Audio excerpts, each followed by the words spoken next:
Alright, you guys, so this was a board that I set up playing around Ash, and it got so, there were so many options with interactions, so I was like, bro, this might as well be in and of itself just something to talk about. I was like, bro, this has to be a part of a video. I have to make a video on this, because this is just ridiculous. Because knowing that this interaction is actually a possibility and me not even understanding that I could have been doing this the whole time makes this an ideal go-to, whether it's the entirety of the board or just this particular interaction here. And so what we have here is we have Rinbrum, Dust Dragon, we have Keeper, Magnamut, Expulsion, Loss, Banishment. In hand, we have Druid Swarm off In-Phase Magnamut, and Mercurier. I thought about grabbing Albaz off Magnamut so that when I Expulsion for the Cartesia, I can put something on my opponent's field, let's say they're on cash or something like that. But then I thought to myself, no, Druid Swarm being Disruption, but also the fact that I can banish the Mercurier after I use it to negate, trigger Mercurier's effect to search on my opponent's turn, and fuse off my Druid Swarm with my Cartesia and something else. I could just use Druid Swarm as a fusion material via Cartesia and get its effect to send something off. So the other thing that occurred to me was when we use Rinbrum to negate, we don't have to bounce our opponent's monsters. We can even if we were on one Merc, for example, we could bounce the Albaz that we give to them, and that would give us, obviously an Albaz to play with, but I don't think that's optimal because Lost can get us Albaz anyways. B, we can also bounce the Magnamut so that we can double Bystial. And so I think B's better. So the fact that this is Monster Negate plus double Bystial with Merc, that's already 4 points of interaction. And so the other thing is with your Expulsion with this board, is when you Expulsion, you actually don't want to keep both the monsters. So what you would want to actually do is you would want to Expulsion, attributing... This guy is actually kind of insane in Grave. They're both pretty gnarly in Grave, but just in case you don't have an opportunity to Merc yet, you want to leave him up. And so what you want to do is you want to Expulsion, attributing the Gung, target the banished Cartesia, the banished Albaz, put Albaz on your opponent's field, give yourself Cartesia. And so it gets pretty gnarly because you can actually Banishment and then use your opponent's monster that they put on the field plus the Albaz you gave them, and you can turn that into a whole freaking Mirror Jade. That's actually crazy. I didn't think of doing that. I should start doing that more because sometimes I get really greedy and I want to summon Cartesia and Albaz to my field and basically Albaz contact fuse them. But see, with this line, there is technically a way to do both, but I think it's just insane to know that even if the matchup's dead per se, or if it's a bad matchup, I can make my Banishment live in any matchup by placing Albaz on their field. Because remember, Banishment can't actually summon Albaz. It can't. It can only summon fusions, level 8 or higher, or Despias. So the fact that I can put Albaz on my opponent's field to make Banishment even more nutty than it already is, it means there's no bad matchups now. Because as long as they have a monster that's level 8 or higher, special summon this turn, 2,500 or more attack, light, dark, any type of the Tri-Beasts, bro, there's literally nothing that you cannot Albaz. So you're always going to be able to contact fuse their board off and clear a threat in the process of getting your other fusion out. So that's pretty insane. So let's just play this hand out like this end board. So let's say I just Merked any monster effect. It could be a cash effect. It could just be any monster effect. Let's just say I Merked, right? We're still holding Expulsion and Banishment, and every point of interaction comes at a separate time. So it's so hard to play around this board. It's you can see where it's coming, but you just don't know when. And at any given time, you can just Druid Swarm targeting that Merc, and then trigger Merc, and what you'll do off of the Mercurier's effect, which is just insane. That's why I do not regret playing double Merc. I will never not play double Merc anymore. You can actually grab Albaz early, and Lost can be triggered to get something else. So now that you have Albaz early, you can be a dirty little birdie. So Albaz already, that's nutty in and of itself. You can also Expulsion, attributing Gung, and you can give yourself Albaz, which is, that's gnarly. You can give yourself Albaz if you want, so you can double contact them, or you can do this. bada boom, bada bing, gotta do a lot of things, you know what I mean? Give yourself Cartesia, give them Albaz.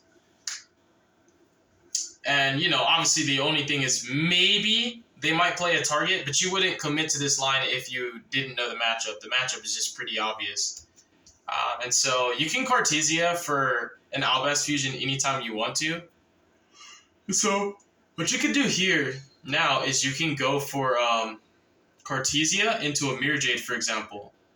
Or you can Cartesia using the Druis Worm and the and another card. Like you can even use him and Druis Worm, and you can go into Dragosophilia. And so you could still make Dragosophilia also by just going Cartesia, send the Rinbrum and the Albaz, and you can go into the Dragosophilia that way, and you'll have Albaz engraved. So now you can Albaz your opponent, because remember, we gave them our Albaz. So since we gave them our Albaz, we still want to double super poly our opponent. We still want to do that. So anytime we negate with Rinbrum, we can also optionally return this Magnamut to hand, right? And if the matchup is already good for Banishment to just be an impactful card, you also don't have to bounce your Magnamut. You can just bounce the Albaz, but odds are if the matchup is a good Banishment matchup, that means more than likely the Bestials are going to be good as well. So just bouncing your Magnamut to just keep grinding and just go infinite is just ridiculous. The way this board lines up is so lovely, bro. I think it's just ridiculous. The Banishment doesn't even have to happen yet, because what you could do is you can just go Cartesia effect, and you can fuse off this bad boy, and I want to say you to go loop. No, we don't go loop. We actually would go into, I want to say Dragosophilia, since Mirror Jade is going to come out anyways. Yeah. So going to Dragosophilia by using these two, the Albaz and the Rinbrum. That would trigger your Lost. And your Lost would just add any form of follow-up. You can add another Albaz if you want to. But, save your Albazes, bro. He's goated. You can add just, for example, Albion. For me, something that I haven't seen that's not in rotation yet is, in this instance, I actually didn't get to resolve the kit. I actually couldn't even do kit even if I wanted to, because I just didn't have the resources. I did double discard, and it was too much. So we can add kit, for example. Add kit to hand. If you want to have it as a discard fodder, I think the best card to have as a discard fodder, if you're searching off Lost in this instance, is my baby, Ecclesia. So let's say you add Ecclesia. And now that means that, again, Gungano hasn't triggered yet. You still haven't used Rinbrum's other effect. And in addition to that, you still haven't Banishmented. So you could Banishment at any time, target any of these bad boys, and then Skadoosh it right back. Contact fuse your opponent's board, do what you want to do. So that's a line of play as well. And then also, whenever you feel like it, you can also Rinbrum, target the Albaz, banish the Rinbrum, summon Albaz, Albaz effect, discard Ecclesia, super poly them again. Best case scenario, you make Mirror Jade. Worst case scenario, you don't. The worst case scenario, they just have a random card. Like, it could just be an attribute that you can play with.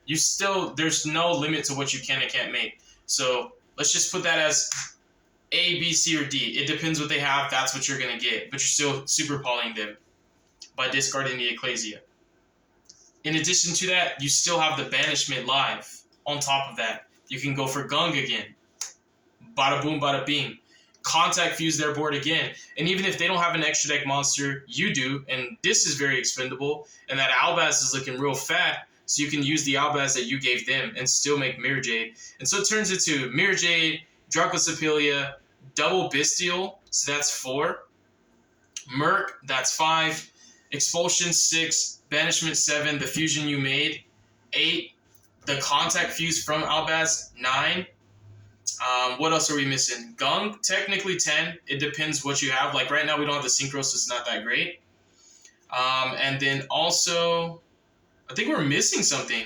Because yeah, it's Rinbrum, Negate, and Bounce. Double Bestios 3, Draco 4, Super Poly 5, Fusion that you made 6, Expulsion 7, Banishment 8, and then Mercurier 9. I believe I'm missing one, but it's well over 6 interruptions. It's like 10 interruptions, bruh. It's kind of just cracked. It's just cracked. It's just cracked. It's one of the dopest inboards, and it also is just not really conventional. I like it a lot.